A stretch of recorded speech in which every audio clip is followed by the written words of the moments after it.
Well, I was born here in Longford, just directly opposite the cathedral.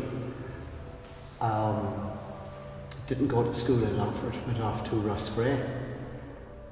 My four brothers went to St Mel's College, and then I ended up teaching in St Mel's College longer than all of the four of them put together.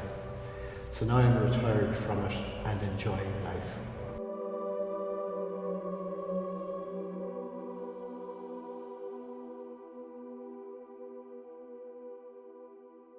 They started to build it in 1840, and then the famine came along, so it obviously had to be abandoned.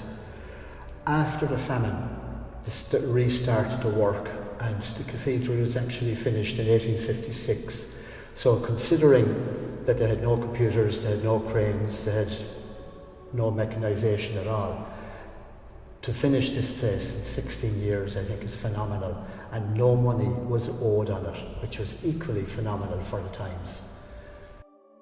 Coming out of midnight mass, it was like walking into a Christmas card, and everybody was so happy and upbeat. After all, it was Christmas morning. And 5 or 6 o'clock in the morning then, I got a call to say the cathedral is on fire. And like everybody else, I didn't believe it. But I got the cameras, came in. I was very fortunate that I had a pretty good camera at the time and was able to take a few shots that were used on the national papers, the local papers, subsequently on websites. The scene was literally devastating. To see the yellow and orange flames just jumping out of the cathedral roof. It was like watching a friend in ICU and things were going badly and there was nothing you could do. Now I know to compare a building to a person might sound crazy, but to myself and to an awful lot of Longford people, it was more than just a building, so devastation.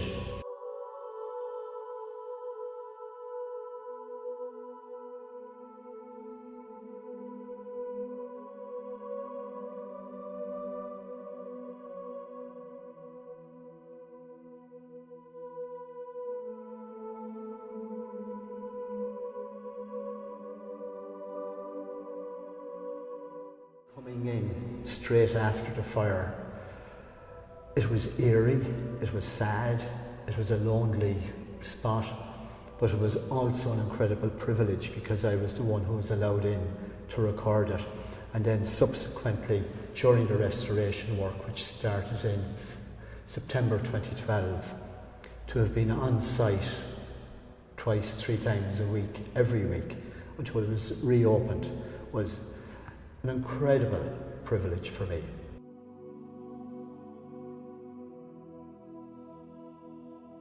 I was down in Cork with the sculptor Ken Thompson when he was sculpting them. He asked me about my family and I was telling him about a little girl, Rose, who at the time was about 10 and at Great Ormond Street fighting for her life. So he said he would put in something for her, a snowdrop in the 5th station, because it's strong and it's resilient. So that little snowdrop is still in the 5th station for Rose, who today is at school, alive and well and kicking, and proud that she has a little snowdrop in St Mel's Cathedral for her. The temperatures of the fire beside that painting were 1,000 degrees. The limestone pillars cracked, the marble turned to sugar, and yet this picture survived. Now I can vividly remember some of the real hard, tough, tattooed workmen looking at it and saying, how the hell did that happen? Like, I don't know if it was a miracle, but it's certainly a mystery. So it's back in situ as was. They never had to do a thing with it, but it should have burst into flames. Yeah, the fire was absolutely devastating. As you can see, ceiling was gone, roof was gone. It was open to the elements and everything inside was totally destroyed. It was like a war zone. And you can see from the pillars as well that they were just ready to collapse. The temperatures had been 1,000 degrees, and if one fell, they all fell. And even inside at that time, there was still debris falling, so it wasn't the safest of places to be. And yet when you think of the 1,000 degrees heat, and you think that that painting actually survived, it's strange. I thought I'd miss the old cathedral, but I don't. This one is brighter, it's warmer, it's cosier. In the summer it's cooler.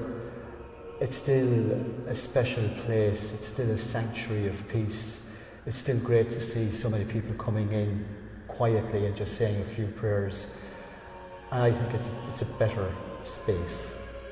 It's a 19th century building that had to cater for a 21st century congregation.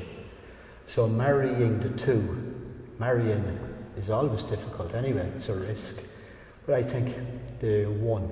I think what they achieved in the end is spot on. To see it rebuilt better than ever before, I honestly believe.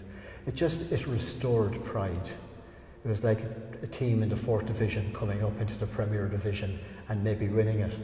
You know, there was a buzz, there was a pride. People were floating on air and still are as a result. Masons, when they start upon a building, are careful to test out the scaffolding. Make sure that planks won't slip at busy points. Secure all ladders. Tighten bolted joints. And yet all this comes down when the job's done, showing off walls of sure and solid stone. So if, my dear, there sometimes seem to be old bridges breaking between you and me, never fear. We may let the scaffolds fall, confident that we have built our wall.